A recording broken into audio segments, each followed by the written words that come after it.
Hello, everyone.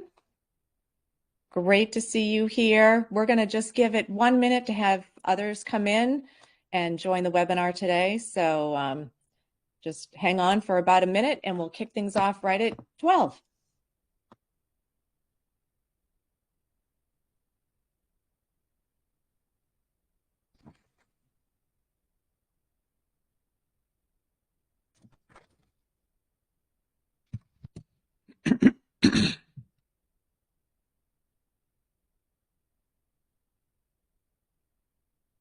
All right, it is top of the hour and we're going to kick things off. Welcome everyone to KLC's webinar, Ask the Experts, CMMC Level 2 certification.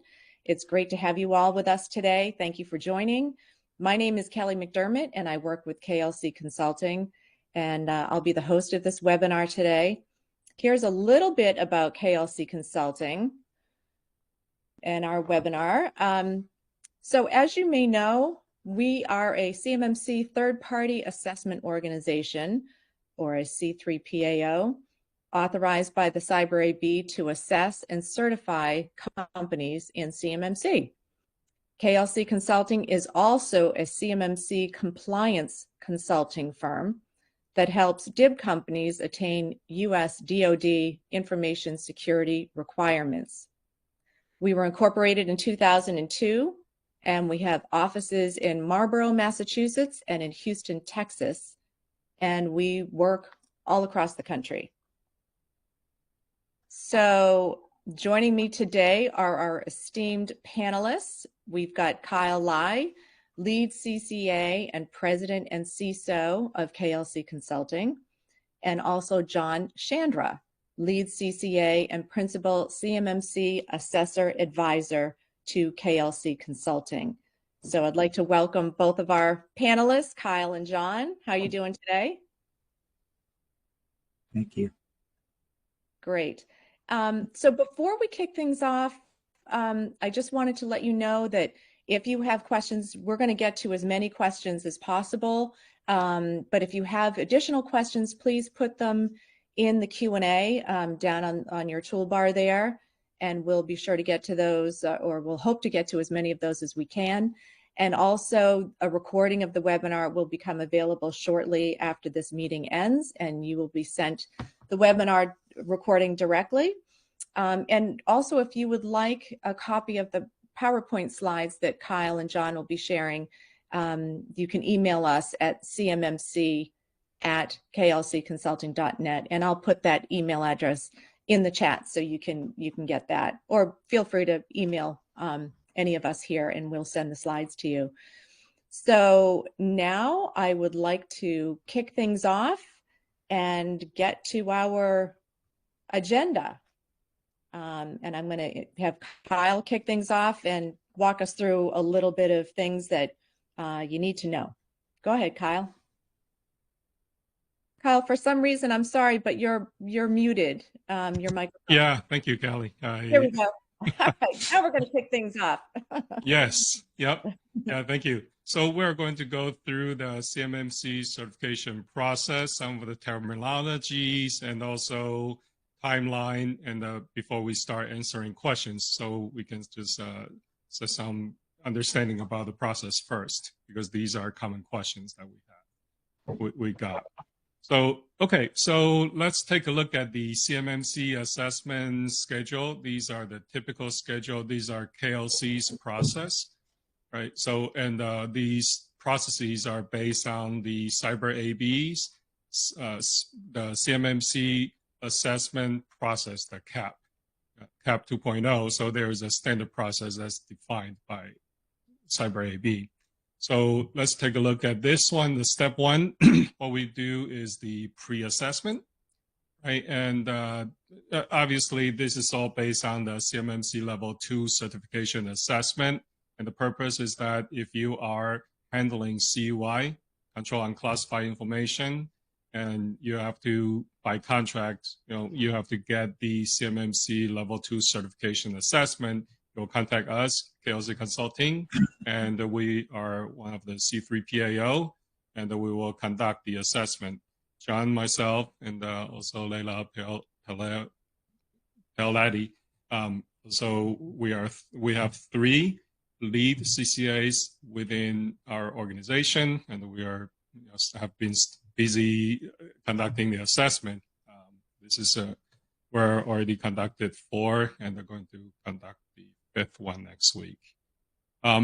So let's take a look at the assessment. So step 1 is the pre-assessment phase. So overall, it's about 12 weeks, but first 3 weeks is the step 1 pre-assessment. So this is the part that we kick things off and say, here are all the information we need, right? Including the SSP, System Security Plan, the scoping diagram, your CY data flow. Provide us that information. We want to make sure that you understand what CY is, what is the environment, what is the scoping. Make sure that you have the proper scoping and the SSP you provided to us is adequate. So we're not really conducting too much of the detailed assessment at that time. We just want to make sure that you have a good understanding. And at the end of that 3 weeks, we're going to make the determination to see if you are ready for the actual assessment. And if we determine that you are ready to move on to the actual assessment, that's when we start step 2. And during this assessment, we will send you all the requirements, artifact, ask you to send us the artifacts, in terms of putting to place the files into a agreed upon repository. So we will be able to collect that information, collect the artifacts, documents, so we can start doing the review of these documents, right? And also asking you to work with you about the logistics. If you have any physical presence, physical CUI, then we will need to go on site to conduct the physical inspection, and we'll work out the logistics with you during this assessment as well. Right, so on the 8th week is usually our week of conducting the assessment. So during this week, we usually have start out from 8:30 or 9 o'clock, 9 to 3. We conduct the assessment. At the end of each day, we will do a touch point, a daily touch point, give you understanding in terms of if there are anything that we still need for the day, if there are anything that's trending not met, if there are anything that's missing, artifacts that's missing, we'll go through that. And at the end of day 4 or day 5, we usually, day 4, usually day 3 or day 4, that's when we conduct the physical inspection. We'll go on site. And day 5, usually will let you know if you are trending. By that time, you will have a good understanding if you are going to have 110 or if there is still something that's missing. So we'll let you know at day 5, right, of that, the assessment week. And if everything is all good, we move on to the step 3. That's when we are all done with, you providing us all the artifacts, the remaining pieces of the artifacts. Then we get everything that we needed. We'll go through the step 3, which is to write up the results, the assessment results, and then we will, at that point, we'll generate the report, the assessment report, and the outbrief, official outbrief as well, presented to you, okay, within the next 4 weeks. If there are, everything is all good, we will issue the certificate during our step 3. You probably will see that in the CAP, the CMMC assessment process, the phase 4, but in our case, we will deal with that within our process step 3. We'll issue that certificate. If you do have any POEM, the plan of action and milestone, that means if you have any gaps, and if they are, say, if you have any deficiencies and you are falling the SPR scores below, it's above 88, but it's not 110, then you will be in this conditional period, and we will work with you to close out these POEM. We'll wait for you to close the POEM, then we will assess. We'll wait for you to contact us when you're ready.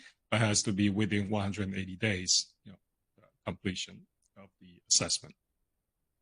If you have everything all done within 180 days, then we will convert the conditional status to a final status. But if you miss the time period, 180 days, if you miss that time period, then we'll have to start the certification assessment all over again, right? I want to point out there's a 32 CFR 170.17C2 within this clause. If there's anything that is identified as not met, you will have a 10 business day period for us to re-evaluate these items, right? These gaps, deficiencies, providing that there are 3 conditions have to be met in order for us to be able to do this.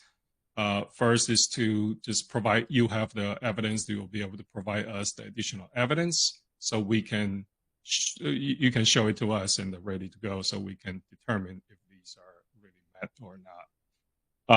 And also the security requirements that we're assessing cannot impact the other requirements. If there are something that will be impacting the other requirements, then we cannot do a re-evaluation on that because there will be changing the configuration for your system, for example. It's going to be impacting the other requirements, so we will not be able to do the re-evaluation in that case. And also providing that we have not issued the CMMC finding reports, the outbrief at the time. Okay. Yep. Kyle, it might also be worth mentioning, these timeframes are not ours. These are prescribed by the CMMC program. So, if you came close to the 180 days, for example, and you were asking us for some leeway, again, a lot of this stuff is according to the cap. So just be aware of that. Yep. Great point. Thank you, John. Okay. So this is a very common question. How much does it cost? And I know this is obviously not cheap, and there's a lot of requirements in terms of how many assessors. We can tell you that each assessment require 3 assessors, certified assessors to be involved, right? At least 2 assessors to conduct the assessment, and 3rd assessor is the QA to doing the quality assurance. So, but these are if you are interested in getting a quote, this is the link and also the QR code. You can scan and get a quote. But the price start from about 43,000 and up, depends on the size. And these are the different factors, right? The size of your organization, and also the system complexity.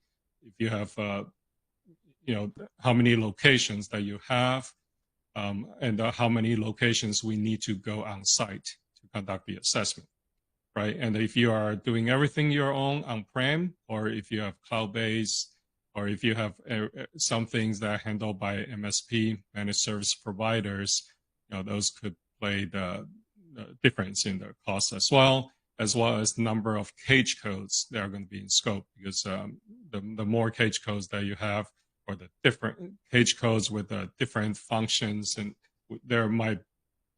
we will take those into considerations, because that may mean that we have to go to more sites to conduct the assessments. Okay. Yep. You can also get that price quote if you didn't have a chance to do it here, but it's on our website, just in case if you missed it, you can go to our website and get it as well, get your instant quote. Great. Yeah, good point. Thank you, Callie. Mm-hmm. Yep. And also, this is the common question: where can I find the reliable CMMC resources, the documentation, and also the consultants, the C3PAOs, the CMMC third-party assessment organizations like us, right, to conduct the assessment? Where do you find this information?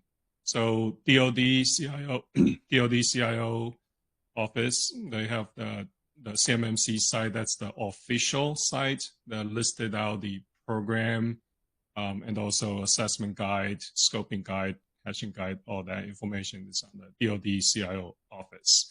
Cyber AB, that's the CMMC accreditation body, and they do have a marketplace where they have all the registered practitioner, the certified professional, certified assessors, and the C3PLs. It's all listed here. This is the official list that's vetted by Cyber AB. And obviously, we have our website providing a lot of information, knowledge, and also blogs and the resources that you can go there as well. Okay. And we will provide, like Kelly was saying in the beginning, we will be able to provide this slide to you if you want to send us the email. We can do that. Okay. Yep. And I put our email in the chat for those that want to request the slides. Okay, great. Thank you. Okay, and another question that's pretty common, is my managed service provider a cloud service provider, right? Or if the enclave, right, CY enclave I use, is that a cloud service provider? And cloud service provider, CSP, it is defined within the 32 CFR Part 170, which means that is the CMMC program rule. So if you go to this 32 CFR Part 170, you will see that the cloud service provider, the definition is really based on the NIST 800-145, and I provided the link here, so you will be able to go to look at more detail. But at the high level, it's really have to be on-demand network access to a shared pool of configurable computing resources, right? But one of the key words I always want to bring up is the on-demand. When you say on-demand, it means that a lot of automation, right? So if you actually have to subscribe to pay with your credit card, and within a few minutes or very little manual setup, then you will actually have the services available to you. That's what I mean on demand. If I have a service where I actually have to call them up, pay the credit card, and wait for a week because there are some manual configuration need to be done, then that's not on demand. That's not qualified as the cloud service provider. But that you can actually look at the NIST 800-145 for more definition. Yeah, and just real quick, there's some finesse in that. For example, if you were trying to set up an environment like either GCC High, AWS Gov, you may not use your credit card right away if you have to go through a reseller, but the idea is still the same, that once you've made your purchase, that you can go in and pretty much configure yourself. Yeah, great point. Yeah, thank you, John. Okay, there are three terms I like to introduce here because these are newer terms, and as we are doing the assessment, conducting these certification assessments, we're starting to use these quote-unquote tools, right? Operational plan of action. There's the enduring exceptions, and also temporary deficiencies. I'll go through each one of them. So operational plan of action. Just want to make sure that these are something that you will be able to work on as a plan of action. Operational plan of action is something that there's a vulnerability or temporary deficiencies that you document and you can work on, and to still have the requirements still assessed as met. But just want to bring up that this is not the same as plan of action or milestone. This is something that you already implemented, but there are some vulnerabilities or temporary deficiencies that you can address later on, right, after your implementation. So just want to bring up, this is operational plan of action is allowed within the within the CMMC program. But plan of action and milestone is something you're missing, something that's assessed as not met. You have time to address within 180 days. That's something that's different. Okay. Anything to add, John? Yeah, I was going to say there's a lot of, there has been in the past a lot of discussion. I don't know if it's contention, but for example, if a FIPS certificate is expiring and if you're directed to upgrade to a new FIPS certificate, I think the DoD and the CMMC program has kind of eased a little bit in making this operational plan of action, because you have some ability now to manage that situation. Whereas in the past, it was thought that even though you have to upgrade, if you do upgrade, you're no longer compliant. And so this kind of helps that situation. I don't want to say they're unique situations. It could also involve upgrading of equipment. Let's say you're moving to a new firewall and you're in a weird in-between state where you still have your old firewall and you're installing a new one. That's where this operational plan of action comes in. Yep. And we actually just conducted a certification assessment where we identified, FIPS validation was actually an issue because the firewall that was implemented was okay, but then later on, the vendor actually decided not to support the FIPS validation after the expiration, right? So now they're in this weird state, but that's where the temporary deficiency will be able to actually identify as a temporary deficiency, and then the OSC will be able to create an operational plan of action, say this is how we are going to address this issue. We are going to upgrade our firewall in that particular situation, upgrade our firewall to this vendor that actually have the valid FIPS validation, the certificate. In that case, yeah, they have an operational plan of action in place to address the temporary deficiency. So in this case, by 32 CFR Part 170, we're allowed to assess the requirements as met, right? So these are the different tools that allow the assessors and also OSCs to address some of these deficiencies. There are some, I'll go to the temporary deficiency slide. We'll go through there a few more items that need to be met to be considered as a temporary deficiency. Okay. Yep. Enduring exception. This is a newer term in the final 32 CFR 170 as well. But this is enduring exception is that something, there's a vulnerability, but there's nothing that you can do. For example, if you have a test equipment or like a test machine that's been certified by FDA or certified by NIST, right? And saying this equipment, it's used to validate this, to do specific testing. And this equipment is running on Windows XP, right? For example, but Windows XP, we know is vulnerable. There's nothing that we can do to upgrade from XP to Windows 10 or 11 because it has to be certified equipment by NIST or FDA.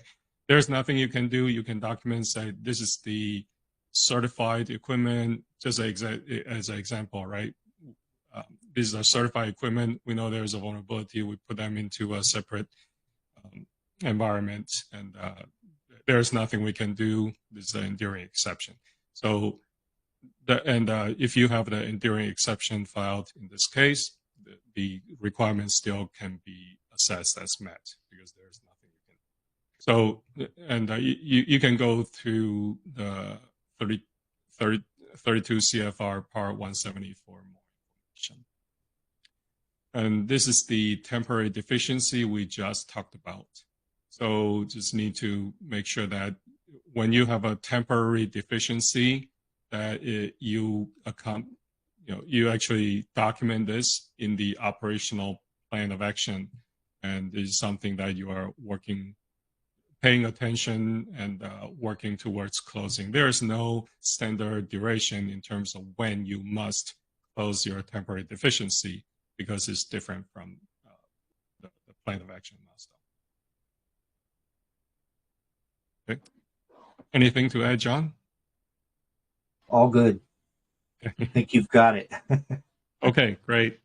Okay, so once we go through that, I just want to leave some time for us to go through these questions. And these are, there are questions that we see a lot, and also there are pre-submitted questions. We'll try to cover them as many questions as possible.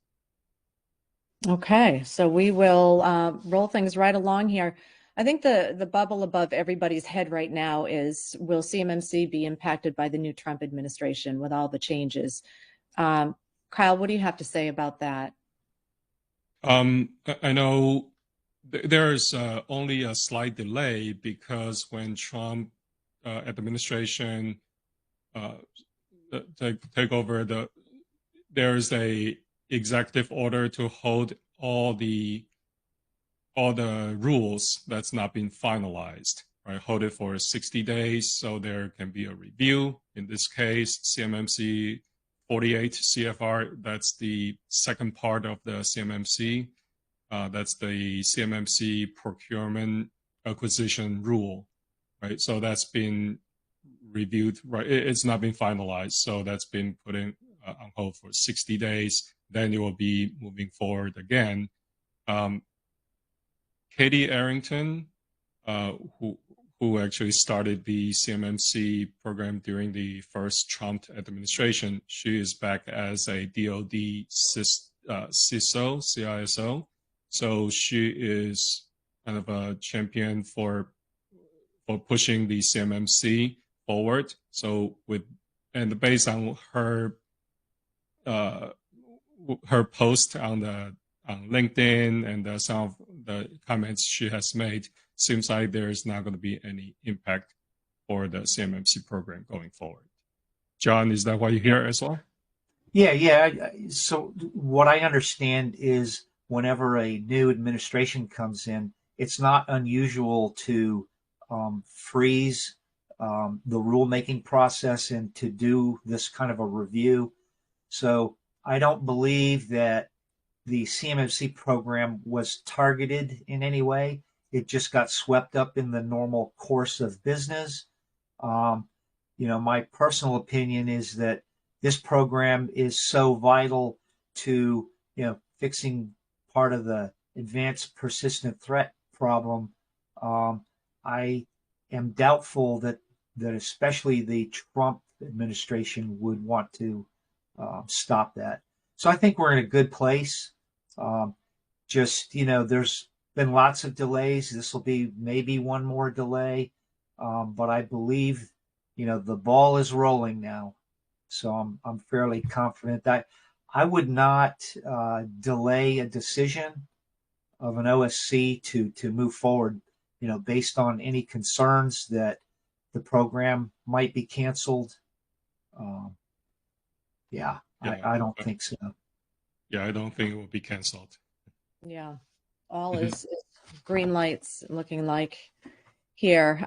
So another question that comes up a lot, and John, I'm going to pose this one to you. How long does a CMMC certification assessment take? Well, that's a great question, Kelly.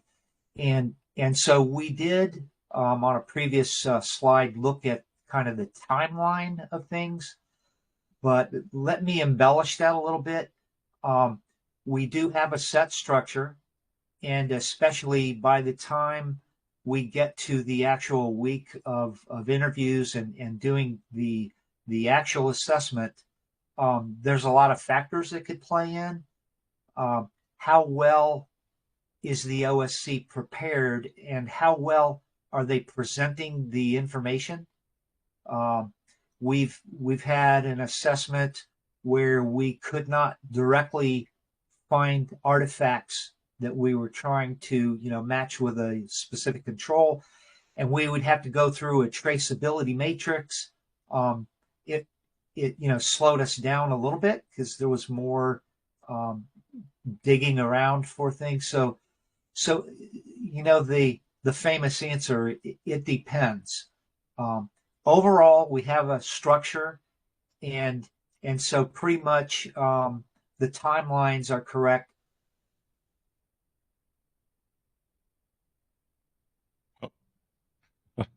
Yeah, it seems like John is froze up a little bit. Yeah. So I can go ahead, so I can continue. So based on what we, John is back. Yeah, sorry about that. Oh, that's okay. That's a rare event here. Yeah. With my FiOS high-speed internet. But I was saying that the famous answer is it depends, and a lot of it is how well the OSC can present the information, and have people available if we need to do interviews. We've had situations already where the certain control had to be assessed on another day because that person wasn't available right away. But generally, sticks to the timeline, and then the week of the assessment, there can be some variance. Mm-hmm. Yeah. Okay. And also just the easier that you make your documents easier to read, easier to be found by the assessor, to be correlated by the assessor, then the faster, the easier that we will be able to assess these security there's requirements. a lot of small tips. We've seen certain artifacts to be labeled with the control number so that you can see right away, oh, there's the particular artifact we were looking for. It's things like that. Yeah. Thank you. Those are great answers. And, it speaks to the fact that preparation and organization is key, right? In really getting all of the artifacts labeled, as you said, John, and getting things prepared early in advance. It makes it for a smoother assessment. As an OSC, John, this is directed to you. We are using a GRC tool for CMMC documentation repository. Can an assessor use our GRC for assessment? So again, I'm going to say this could be a multi-part answer. During the assessment, if we know how to use the GRC tool, then we certainly could do that. There's going to be an advantage for the OSC to export the artifacts instead, because towards the end you will have to do this hashing of the artifacts. I'm not sure how each GRC tool could or does handle that. So the recommendation by us is if your GRC tool can export artifacts, that would be the preferred way to do it. Yeah, because we have to make sure what we assessed is what's been hashed. And when we talk about hash, for people who don't know what hash is that we have to take a copy and then take a signature of each file that we reviewed and maintain that integrity. So if there's any audit come up in the future, say, oh, what did you review? The OSC will bring up, say, this is what's reviewed. We're going to compare the signature. If the signature match, we know that's the file that we reviewed. Yeah, and just another piece of this, we get asked often, hey, we're using a GRC tool. Does this lower the cost of the assessment? And what I would say is, if you're using a GRC tool, that is a great benefit for you, the OSC. But in the end, we get the files exported and have the same process consistently for each engagement. So by all means, use a GRC tool, have an MSP to help you use the tool. A lot easier to get ready, but then we're going to ask you to do the export, and then we will do our process. Yeah, I mean, and during the pre-assessment, if you provide that to us, we can take a look. That's all good. Before we start collecting the artifacts, that's all fine. But just want to add one thing, John, is that if you provide us the access to the GRC tool, we only want to have the read only. We don't want to have any access more than view only. That's a great point. Yeah. We don't not want to touch your systems. Yeah, we don't want to touch your system. Yeah, that's an important distinction. Yeah. All right, so we're talking about artifacts. Let's continue along those lines. Kyle, as an OSC, what kind of artifacts do I need to provide?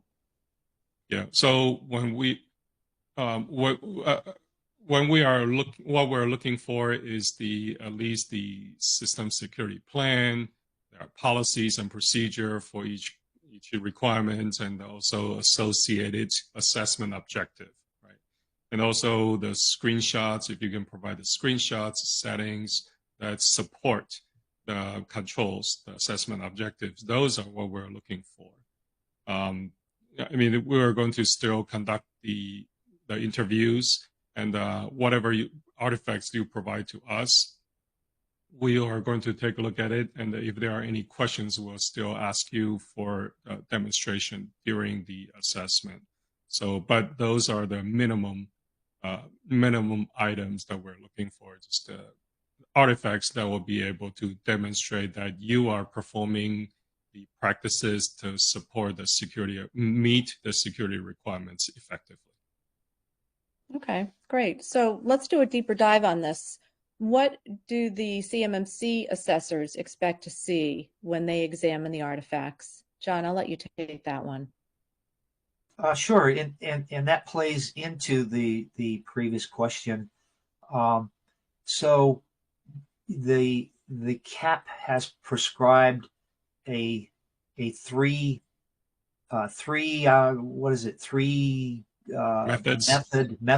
methods of examining the artifacts. And if you notice how the NIST documents are laid out, so there's kind of a flow that happens, and you will see there's usually an A and a B. And so we're looking to see that you have defined how you handle a requirement. We call them controls as well. A lot of you just know them as requirements, but we'll see that you have a policy and a procedure in place. And a lot of times we'll see just the screenshots of those in the hopes that, that satisfies. But the B part is usually, have you implemented the requirement? So we need to see that you've defined it and that you've implemented it. And for that, we would do a deeper examination. All right, I think I lost my video. I'm just going to switch. Yeah, sorry about that.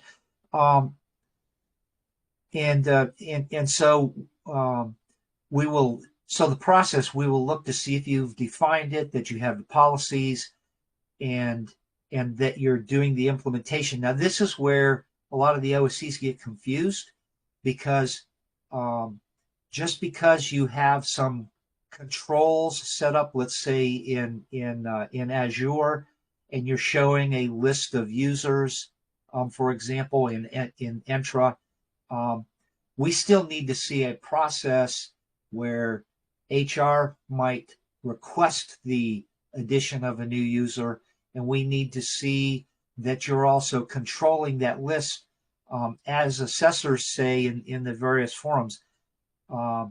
Just because it's in the Entra, that's the reality. That's not necessarily what you think is your list of authorized users. if an unauthorized user got put in the list, for example, you should have a way that you're vetting that, you're doing periodic reviews. So it's more than just, the SSP, the policy. We need to see the implementation, and that's a big piece. Mm-hmm. Okay, great. Yep. And what I'm showing here is that we have on our website, and that you can use the QR code to get to this playbook.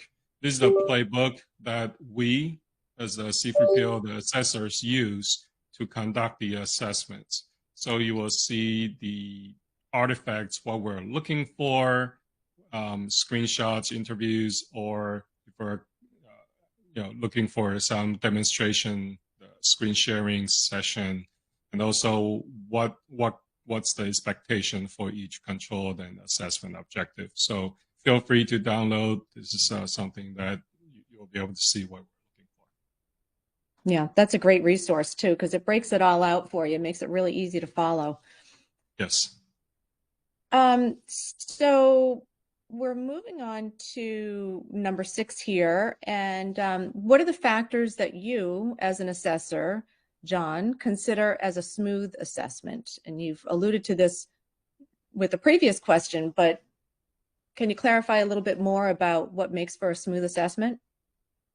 Yes. So when we get the list of artifacts, and that will be before the actual assessment week, we do spend an amount of time going through those artifacts. We have some sheets that will be uploaded, some spreadsheets that go into EMAS, and we're already making notes on there and developing questions of things that we are not seeing necessarily in the artifacts. So again, it goes back to having a good layout of the artifacts. We've had an assessment where the OSC actually had a screenshot for every objective level. So if it was 3.1.1, there was A, B, C, D, and so on screenshots. And so you are kind of guided very quickly to work your way through what the OSC is trying to present to you. We've had, on the other hand, artifacts that were labeled at the requirement level, and it was up to us to dig through the SSP and try to line up the requirements being met. And so again, this goes to a lot to not only preparation but presentation of the artifacts. That's one thing. Can you think of some other things, Kyle? No, I think those are the good point. The most important things to make sure that you provide us as something that we can easily find and be able to, and relevant. Yeah, there is another. I don't know if we're going to get to some tips and things that we see, but we've had, the OSC is frantically scrambling around. They're trying to get ready at the last minute. They're still updating things. And we've seen version numbers get out of sequence. So, it's just taking your time, dotting the I's, crossing the T's, that kind of thing. Yeah, and obviously when there are changes need to be made, we're going to show us the changes and make sure that changes follow your own change management process, right? So make sure that your change management process is effective. So those are the things that we were going to be looking for during the assessment. Yeah. Great. So Kyle, I think a lot of people wonder this question number 7, what does an assessor do when they're actually on site? Like, walk us through what happens. Yep. So when we are on site, we are looking for 18 controls, and these 18 controls are defined in the CMMC assessment process that's created by CyberAB and approved and blessed by DoD. So these are the 18 controls. A lot of them obviously is going to be on the physical security. Some of them are in the media protection. We're going to see if you are using USB, are they protected? How do you label things? Right, shredders, if you have them, how do you shred these documents? So some of these things that we'll look at it when we are on site. And I brought up this the playbook that we use as an assessor. This playbook actually have the 18 controls color coded, so you will be able to see, yeah, these are the 18 controls that we as the assessor will conduct, assess when we're on site. Excellent. That'll be super helpful. And what are some of the common issues that we see in some of these assessments? John, maybe you can touch upon a few of those common issues that you see. Yeah, so, and I did mention one, version numbers being out of sync. We've seen architectural changes that were not caught up within the network diagrams or the SSP. So this kind of goes to the configuration management process. And you know, when we see things like this and then we realize you're not really following your configuration management process, you know, that might be something that we have to look at further is, you know, are you really following your configuration management? So, you know, when you're making these changes, just follow the process. I know the temptation is, oh, I just did this, I'm going to go over here and, you know, fix it in the SSP and change the documentation, and then you wind up skipping a step. I'm not saying that's necessarily bad. You know, practicality, there's some things that could be minor, but you have to pay attention to versioning and things like that. So that's one thing. We have seen things with you know, making sure our systems are all on the same NTP server. The time sources. Time sources. You know, when you have an enclave, you're juggling a lot of things, and you just have to make sure things are in sync the way they should be. What else have we seen, Kyle? We've seen a number of things. Yeah, the configuration, the baseline, there are different systems. So when we're looking at the baselines, yes, we want to see the configuration baseline for all types of systems that within scope, right? If you identify Windows, Mac, and Linux workstations, we want to see the baseline for all three, not just for Windows, right? So these are the things that a lot of people, you know, a lot of companies, they may only have Windows with only 1 or 2 Mac and 1 or 2 Linux. But when we're looking for the baseline, we're going to look for all types of systems that you have. I might throw in this thought as well. On the training piece, the requirement is that the OSC knows the risks to their organization, and that the, you know, down, you know, from top down management through employees know the risk and they're trained on the risk. And a lot of times we've seen the use of a training company or a training resource, and that should suffice to cover this requirement. But really, we need to know that if you're just using a training source and you're not specifically, you know, selecting training to the risk, that those risks are covered in that course material. So there's a lot, in a lot of cases we see overlap between controls where part of the training requirements actually are involved with the risk assessment requirements. And so those are just little things to be aware of. Don't just say, oh, we use this company and that's it. We want to know, okay, the content that you're using lines up with the risks that you've identified to your organization. Mm-hmm. Excellent. All right. So we can. Did you want to add something? There's one more thing. We talked about the assessment. At the end, when you complete the assessment, you get your certificate. Say, hey, we're done. We complete the final status. So we're good. We're good for 3 years.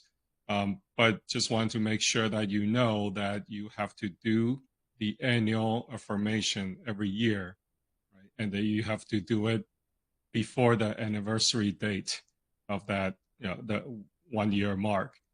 Because if you're not doing the annual affirmation, or if you actually go beyond the expiration or the anniversary date, then your certificate might be considered as lapsed. So yeah, just be careful and make sure that you do the annual affirmation and do the certification assessment every 3 years. Okay, that's good to know. So in the 10 minutes that we have remaining, we have some pre-submitted questions, and thank you all for those that submitted your questions in advance. And we also have a bunch of questions in the Q&A, so we're going to try to get to as many as we can. So the first question that was pre-submitted here is, some people state that if it's FIPS encrypted, then it's not CUI anymore, and that it can be in any cloud storage. Which is it? Because it can't be both. Kyle, do you want to take that one? Sure. Yep. So yeah, this actually show us the question 2. It's okay, I think. In terms of the CUI, if it's considered as encrypted, FIPS encrypted, it is still CUI. Right? If it's a CUI is encrypted, it's still categorized as CUI. So, and where do you find that information? So if you're familiar, if you go to the Cyber AB, every month there's a Cyber AB town hall. So there is a Cyber AB town hall from November 2024 that DoD, one of the representative from DoD, actually clarified this exact point about the 45-minute mark. So yeah, you can get that clarification directly from DoD.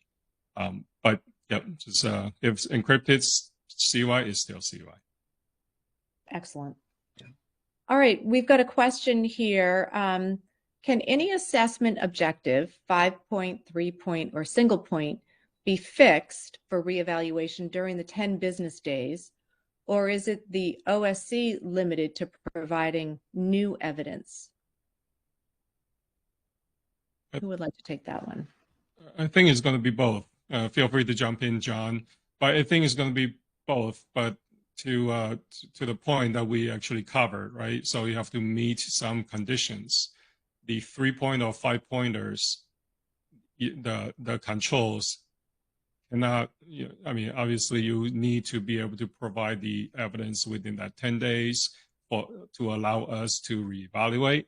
And also whatever that control is, it cannot be impacting other controls, right? So if you are changing one configuration, it's going to change the system, how system is performing, then we're not going to allow that, because that's what CMMC assessment process and that's what the 32 CFR 170, that's what they specified. So other than that, yeah, 3-point, 5-pointer, if it's not impacting the other controls, then we'll be able to reevaluate within that 10-day period. Yeah. Okay. Another question here. Is it a blanket enduring exception for the asset/network in question, or one must complete all the practices feasible and then state enduring exception for the number that cannot be met? I think it's going to be case by case basis, and we're going to take a look at what is actually in scope for your enduring exception, because obviously have to be something that you don't have control over. Yeah, but if you don't have control over, or if you just like have some machine that's really old, have to put into another environment that's locked down, secure subnet or something, then we'll look at the exact situation and to be able to evaluate at that time. John, anything to add? That's correct. I don't have anything else on that one. Yeah, great question.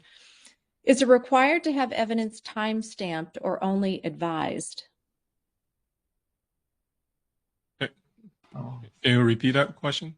Sure. Is it required to have evidence time-stamped or only advised? Yeah, I'm going to say advised, meaning just presented within the context of what the artifact references. That's fine. We don't look for a timestamp.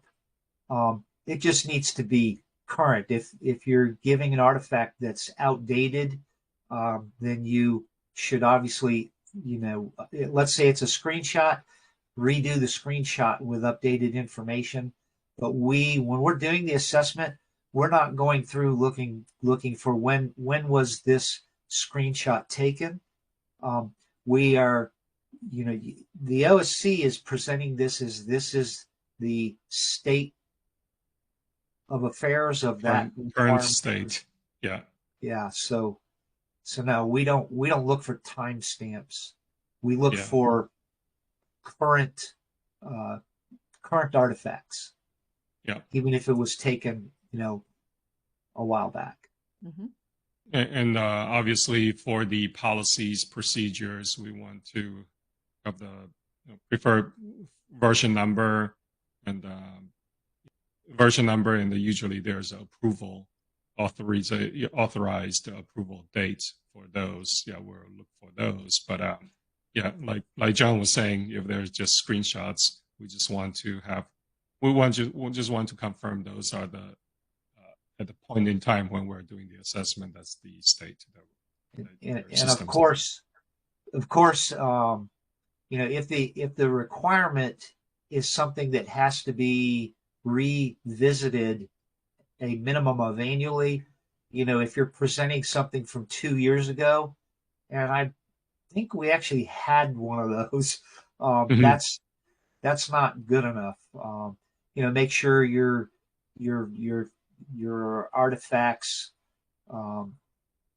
We've had a tabletop exercise that was way out of date, but that got corrected. So in that regard, there's time stamping, but not for the actual physical artifact itself. Okay.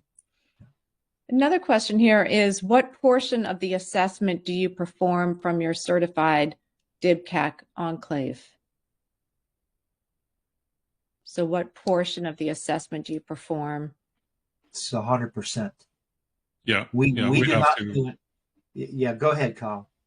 Yeah, I think if the question is talking about from KLC or C3PAO, how do we conduct our environment? So the assessment, during the assessment, we are going to conduct the assessment from our own certified, DIBCAC approved, authorized environment. And all C3PAOs, I think they are all required to do that. Okay. Yeah, the only thing we might do on the low side is in the very beginning when you're working with our contracting, when we're just building the relationship, that would be done on our low side emails. But once we start engaging, things are moved over to the high side. Mm-hmm. And that's where they stay. And the high side means our authorized environment. Yeah, the secure environment. Yep. Okay. All right. According to our viewer here, this is a sticky question. For OSCs who've received DoD contracts prior to 2024, what False Claims Act risk do they take when telling prime contractors that they have implemented 100 or more of the level 2 controls when they actually have not? This is when they answer the prime CMMC questionnaires. I'm not a lawyer, so I cannot really tell what that, yeah, what was the risk or, yeah, I think, but I mean, for companies that I think they can go back into the SPRS and adjust their score. But what we usually tell our consulting clients is like not to just state the fact, right? State where you are right now, and then just don't give the score that you are not that's not verified. Right. Yeah. Even with a self-assessment, just put down the score that you are comfortable, that you can show that, yeah, we're at the score. I know one of our consulting clients, they put down 110. Luckily, they're really 110. And DIPCAG actually called them 2 weeks after they updated their score. It's like, hey, we want to do a DIPCAG high assessment. So yeah, DIPCAG, they are watching. All right. I'll get through these quickly. There's just a couple more here. How detailed should procedures documented? I think it's how detailed should procedures be documented and be detailed in a separate document than the policy. John, you want to take this? It might be pro. Yeah. Okay. So in terms of the documentation, we don't dictate, and I don't think the NIST 800 171 or CMMC documentation specify how you should document your policies or procedures. As long the guidance is that you create your own policies and procedures to make sure that you cover the security requirements and the assessment objectives. Obviously, the more you can cover and show how you meet the requirements, that's going to be important, just to make sure that you demonstrate how your policies and procedure meet the security requirements. That's what we're looking for. And I know we're at the top of the hour. We are at the top. Just so that everybody knows, the recording will be sent to you automatically. So I know there was a question about that, if the recording will be made available, and the answer to that is yes. And I just want to quickly thank you all for joining us today. And I also want you to know that as your C3PAO, we're hoping you pass. Like, we are here to help you, and we want you to pass. We're not a firm that has a gotcha mentality, where we're trying to trip you up and catch you. We're on your side, and we want to help you. We're looking to see that, as Kyle and John both mentioned in the webinar, we're looking to see that you've shown us the evidence and have implemented the evidence, the security practices, and you can demonstrate it. And we exercise professional discretion within the constraints of the requirements. And we want to see the evidence that you've implemented the requirements and then you pass. So that's really the goal here. Please go to the website, download the materials, and request the PowerPoint of the slides also if you'd like. And I just want to thank you on behalf of Kyle and John. Thank you for joining us today, and look forward to seeing you again soon. All right. Thank you.